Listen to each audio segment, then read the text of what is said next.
보도록 하겠습니다. 사도행전 12장 13절에서 25절 말씀입니다. 사도행전 12장 13절에서 25절까지의 말씀입니다. 저와 여러분이 한 절씩 교독하시고 마지막 25절 말씀은 한 목소리로 읽겠습니다.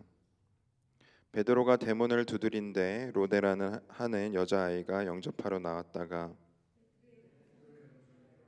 기뻐하며 문을 미처 열지 못하고 달려들어가 말하되 베드로가 대문 밖에 섰더라 하니 그들이 말하되 네가 미쳤다 하나 여자아이는 힘써 말하되 참말이라 하니 그들이 말하되 그러면 그의 전사라 하더라. 베드로가 문 두드리기를 그치지 아니하니 그들이 문을 열어 베드로를 보고 놀라는지라. 베드로가 그들에게 손짓하여 조용하게 하고 주께서 자기를 이끌어 옥에서 나오게 하던 일을 말하고 또 야고보와 형제들에게 이 말을 전하라 하고 떠나 다른 곳으로 가니라. 날이 새매 군인들이 베드로가 어떻게 되었는지 알지 못하여 적지 않게 소동하니 헤롯이 그를 찾아도 보지 못하매 파수꾼들을 신문하고 죽이라 명하니라. 헤롯이 유대를 떠나 가이사라로 내려가서 머무니라. 헤롯이 들어와 시돈 사람들을 대단히 노여워하니 그들의 지방이 왕국에서 나는 양식을 먹은 까닭에 한 마음으로 그에게 나와 왕의 짐소 맡은 시나 블라스도를 설득하여 화목하기를 청한지라. 헤롯이 나를 택하여 왕복을 입고 단상에 앉아 백성에게 연설하니 백성이 그들에게 이것은 신의 목소리요 사람의 소리가 아니라 하거늘 헤롯이 영광을 하나님께로 돌리지 아니하므로 주의 사자가 고치니 벌레에게 먹혀 죽으니라. 하나님 말씀이 흥왕하여 더하노라. 함께 있습니다. 바나바와 사울이 부조하는 일을 마치고 마가라 하는 요한을 데리고 예루살렘에서 돌아오니라.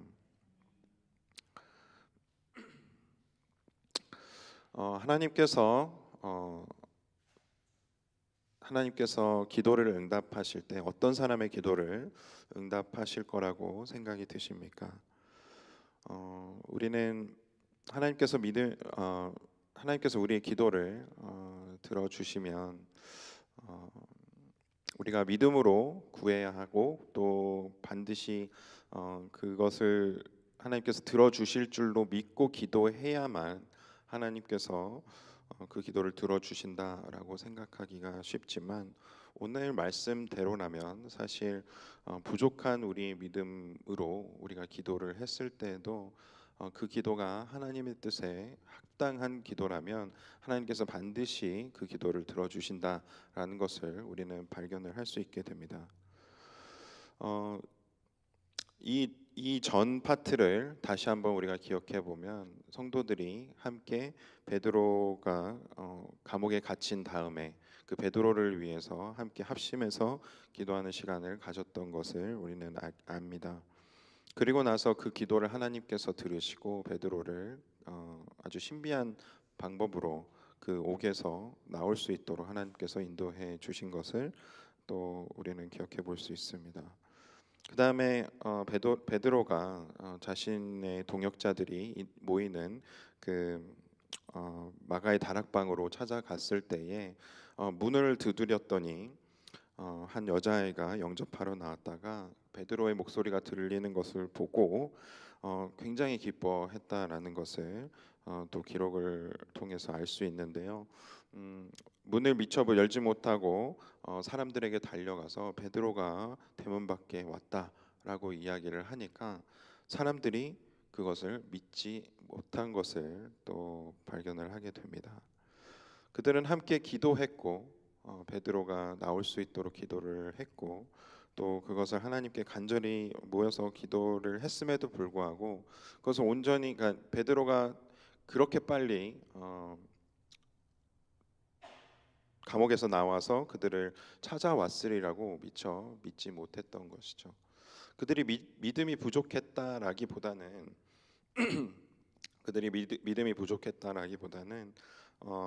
하나님께서 얼마나 놀랍게 일하시는지를 미처 예상하지 못하고 그것을 온전히 하나님께 믿음을 아직까지는 믿음을 하나님께 드리지 못했던 그런 기도였지 않았을까라고 생각을 해볼 수 있습니다. 그래서 이제 베드로가 진짜 나타나니까 그들이 놀라면서 결국에는 베드로가 정말로 감옥을 나온 것을 그들이 목격을 하게 되는데 얼마나 하나님께서 놀랍게 일하고 계신지를 그들이 실제로 경험을 하게 되고 또 그것이 결국 베드로가 나오는 것이 하나님의 결국 뜻이었고 계획이었고 그것이 하나님의 그렇게 계속해서 하나님께서 베드로를 통해서 일하실 것임을 또 발견을 하게 되는 장면입니다.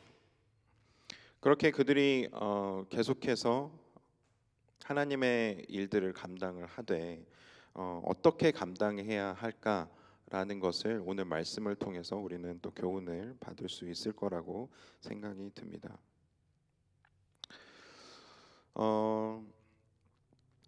이 베드로는 항상 하나님의 일을 할 때에 자신한테 영광을 돌렸던 사람이 아니라 오직 예수님께 또 하나님께 그 모든 주권을 내어드리는 삶을 살아왔습니다. 그리고 앞으로도 그렇게 살아갈 것임을 우리는 이미 알고 있습니다. 그런데 그 다음에 헤롯이 나오게 되는데요. 헤롯은 어떤 사람이었습니까? 그는 하나님의 그 말씀에 순종하는 삶을 살았다라기보다는 자신이 그 삶의 주인이 되는 삶을 살았음을 또 우리는 알게 됩니다. 헤롯이 어느 날 사람들 앞에서 연설을 했는데 22절 말씀을 보게 되면 백성들이 크게 부르되 이것은 신의 소리요 사람의 소리가 아니라 하거늘 그 다음에 헤롯이 그 영광을 하나님께로 돌리지 아니하였다라고 하는 것을 우리는 발견하게 됩니다. 안타깝게도 헤롯은 자신이 그 연설을 할 당시에 사람들이 그 하는 이야기를 분명히 들었을 것입니다. 그런데 헤롯이 영광을 하나님께로 돌리지 아니했다라는 것은 사람들이 말하는 이것은 신의 소리요 사람의 소리가 아니라 하거늘이라고 그렇게 말을 했다라는 것을 헤롯이 들었을 때에 어쩌면 그것이 그 헤롯에게 부끄러움을 주기보다는 그리고 더 겸손하게 그것이 아니라 하나님께서 나와 함께 하십니다라고 고백하는 것이 아니라 그 소리를 어쩌면 자랑스럽게 여겼을 것 같다라는 생각이 들었습니다. 그러니까 하나님께 영광을 올려드린 것이 아니라 이것을 자기의 것으로 받아들였다라는 것이죠. 우리가 사역을 할 때 또 하나님의 일을 할 때에 또 여러 가지 우리 각자의 삶을 살아감에 있어서 때로는 우리의 노력과 또 우리의 성과가 우리에게 항상 뭐 기쁨이 되고 또 힘이 되고 또 우리가 앞으로 계속해서 살아갈 분명히 힘이 되는 것은 맞습니다. 그러나 그 공로에 있어서 그것이 다 나의 것인 것처럼 그렇게 생각을 하고 나의 자랑인 것처럼 생각을 하고 또 하나님께 감사와 영광을 올려드리지 않는 삶을 살게 된다면 결국 우리의 삶은 점점 무너진다라는 것을 오늘 말씀을 통해서 알 수 있는 사실이라는 것입니다. 우리의 삶이 언제 무너지냐라고 했을 때에 결국 한계가 있는 연약할 수밖에 없는 내가 내 삶의 주인이 됐을 때일 것입니다. 나는 그렇게 해낼 능력이 없는 사람임에도 불구하고 그 많은 것들을 이룰 수 없는 내 힘으로는 도저히 할 수 없는 사람이지만 또 언제든 어떠한 공격에든 그 공격이 다가왔을 때 유혹이 다가왔을 때 언제든 넘어질 수 있는 연약한 나이지만 하나님께 의지하지 않고 내 삶의 주인이 내가 되어 버렸을 때에는 결국 한계에 부딪히게 될 것이고, 그 어떤 큰 유혹이 다가왔을 때에 거기에 우리는 넘어지게 될 것이고, 또 하나님 말씀의 불순종으로 또 하나님 말씀을 하나님 말씀과는 완전히 다른 그러한 방향으로 내 삶을 내 스스로가 이끌어 가게 된다라는 겁니다. 그랬을 때 결국 우리는 넘어질 수밖에 없고, 실패하는 것뿐만이 아니라 결국 하나님께서 절대 기뻐하실 수 없는 그러한 삶으로 나아갈 수밖에 없다라는 것이죠.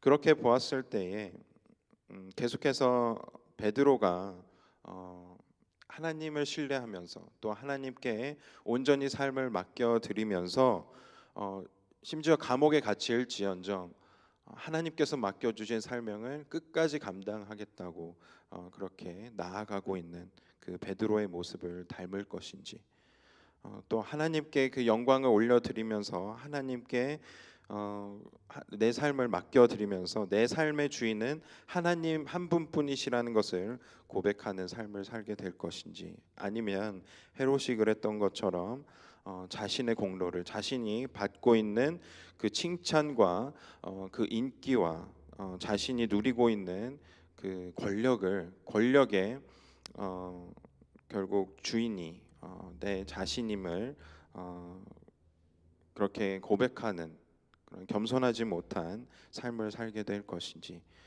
그 선택의 기로에 우리는 놓여 있다라고 생각을 합니다.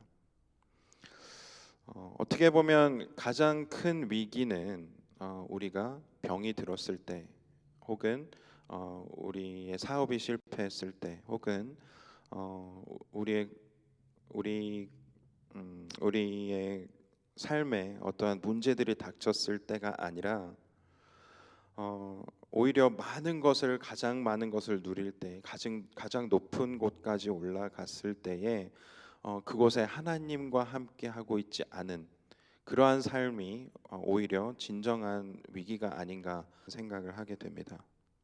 그러한 위기 속에서, 영적인 위기 속에서 하나님의 임재를 경험하고 또 하나님과 함께 동행하기로 선택하고, 또 더욱더 겸손한 마음으로 하나님 앞에 엎드리는 그러한 사람이 되어졌을 때에 하나님께서는 그 삶을 사용하셔서 또 많은 사람들로 하여금 하나님께로 돌아오는 데에 귀한 쓰임을 받는 그러한 인생일 것이라고 저는 믿습니다.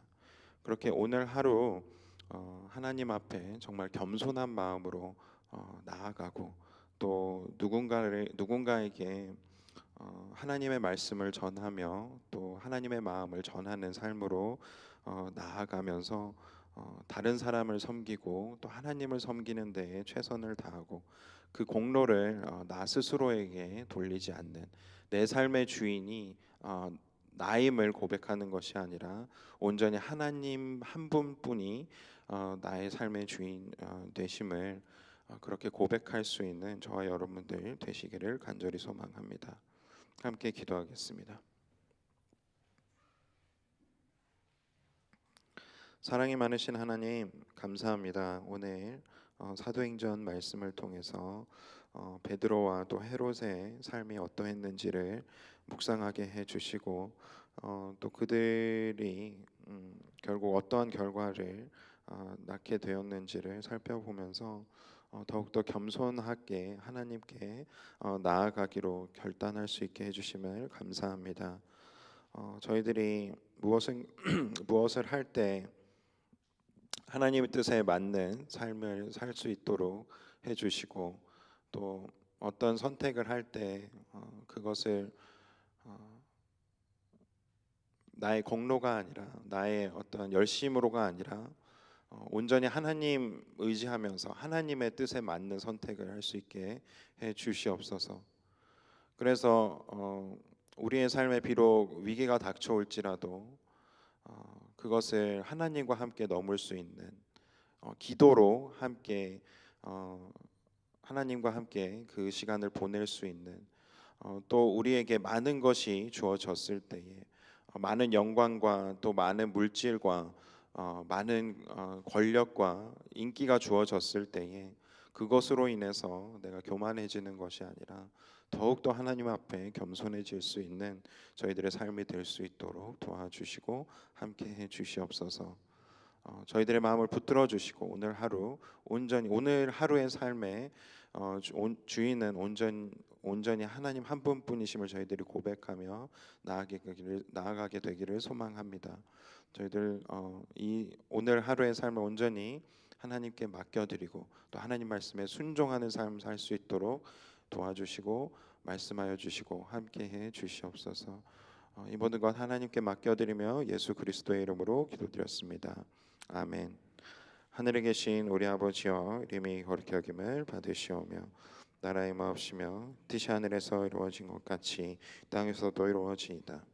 오늘날 우리에게 일용할 양식을 주옵시고 우리가 우리에게 죄 지은 자를 사하여 준 것 같이 우리의 죄를 사하여 주옵시고 우리를 시험에 들게 하지 마옵시고 다만 악에서 구하옵소서. 대기 나라와 권세와 영광이 아버지께 영원히 있사옵나이다. 아멘.